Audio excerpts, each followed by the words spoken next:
नमस्कार। हिंदी साहित्य के इतिहास की इस कक्षा में आपका स्वागत है। मैं डॉक्टर अनीता गोयल, राजकीय डूंगर महाविद्यालय बीकानेर।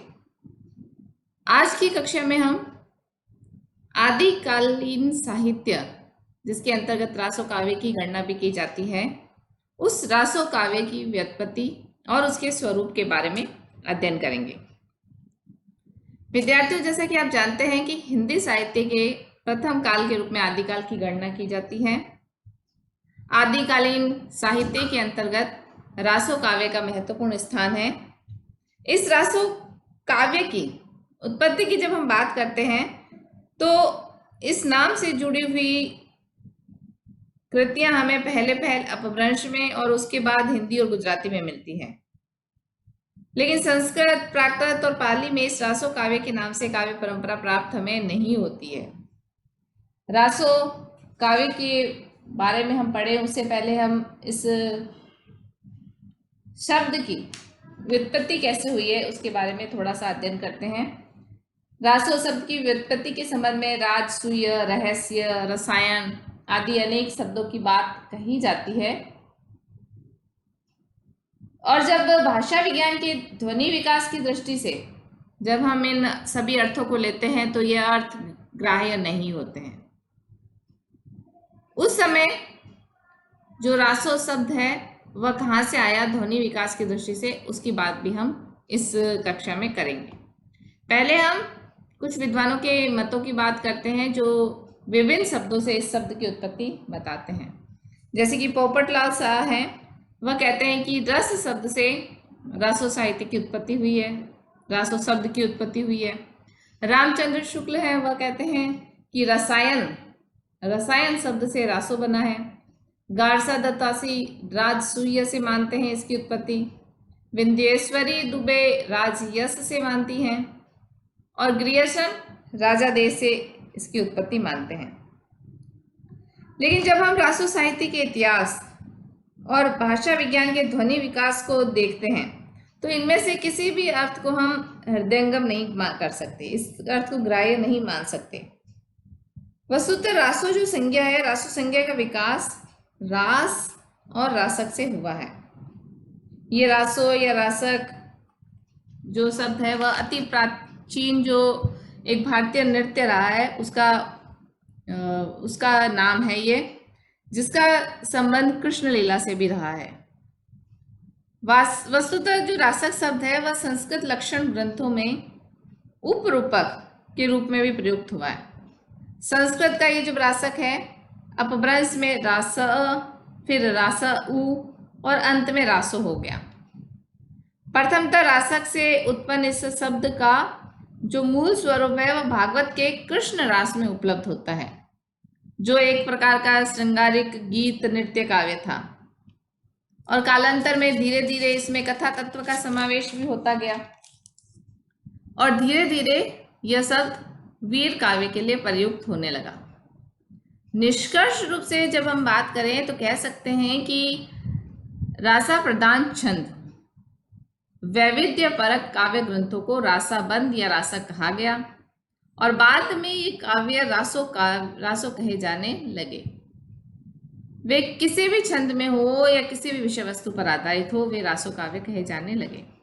इन रासो काव्य में छंद, रचना प्रक्रिया या विषय की दृष्टि से समानता नहीं है। जिस प्रकार व्युत्पत्ति के संबंध में भिन्न भिन्न कल्पना है, उसी प्रकार इसकी विषय वस्तु के संबंध में भी मत विभिन्नता है। उसके विषय धार्मिक भी हैं और लौकिक भी हैं। इनमें एक और शांत रस एकमात्र रस है तो दूसरी ओर वीर रस या श्रृंगार रस अंगी रस के रूप में भी प्रयुक्त हुआ है। कुछ रासो काव्य हैं उसमें कथानक का अच्छा परिपाक है तो दूसरी ओर ऐसे रासो काव्य भी हैं जिनमें कथानक है ही नहीं, केवल प्रतिपाद्य विषय का निरूपण है। कुछ रासो काव्य मुक्तक के रूप में मिलते हैं, कुछ प्रबंध काव्य के रूप में। कुछ रासो काव्य बहुत छोटे हैं, 30-35 छंद के ही हैं और कुछ हजारों छंदों के भी हैं, जैसे कि पृथ्वीराज रासो।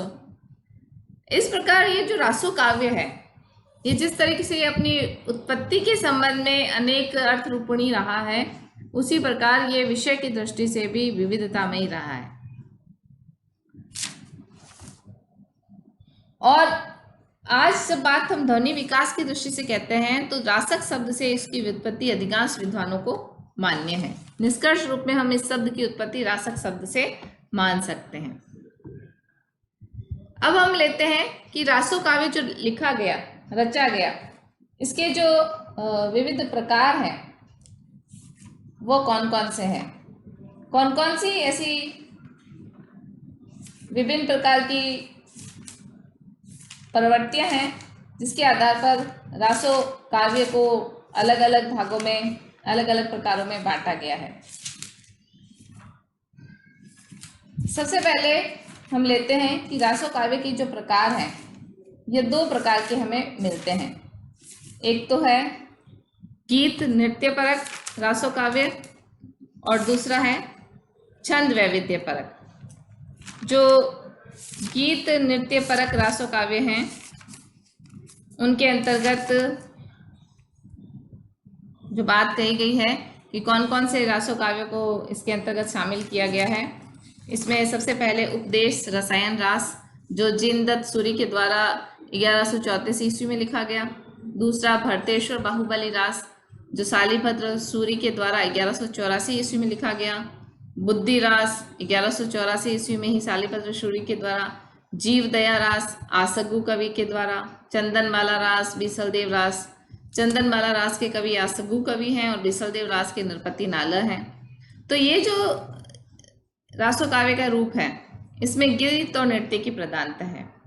इसमें कथा तत्व है लेकिन उस कथा तत्व से अधिक महत्वपूर्ण यहाँ पर गीत और नृत्य अधिक महत्वपूर्ण हो गए हैं।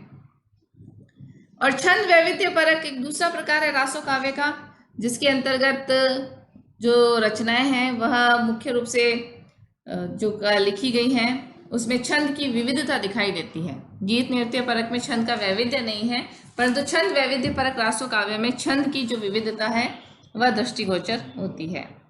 ये सबसे पहले हम लेते हैं मुंज रास। ये प्रबंध चिंतामणि में मुंज और मरणावती की कथा है। ये अभी तक प्राप्य नहीं है परंतु इसके बारे में प्रबंध चिंतामणि में इसके बारे में जिक्र किया गया है। अगला है संदेश राशक।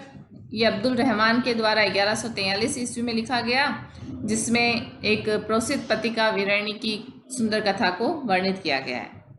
पृथ्वीराज रासो चंद्र बरदाई के द्वारा लिखित है। हमीर रासो, ये इसके बारे में प्राकृत पैंगलम में चर्चा की गई है। परमाल रासो पृथ्वीराज रासो के महोबा खंड में इसका जिक्र है। विजयपाल रासो नलसंग भाट के द्वारा लिखा गया है। हमीर रासो जोधराज के द्वारा लिखा गया है। तो रासो काव्य के ये दो मुख्य प्रकार हैं और ये मुख्य ये प्रकार के रासो काव्य हमें मिलते हैं। एक बात जो ध्यान करने की है कि इसमें जो रासो नाम से काव्य है वह अधिकांश रूप से वीर रस प्रधान है और रास है वह गीत नृत्य परक काव्य था, परंतु ये प्रवृत्ति जो है दोनों में ही रासो काव्य की प्रवृत्ति के रूप में उभर कर आती है। निष्कर्ष रूप में एक बात जो हम कहना चाहेंगे वह यह है कि भारत में प्रारंभ में वीर काव्य या राजाओं की प्रशस्ति तक ही ये रासो काव्य सीमित था। कालांतर में यतियों और मुनियों आदि की भी प्रशस्ति होने लगी, तब रासो काव्य उनकी प्रशस्ति में भी लिखे जाने लगे।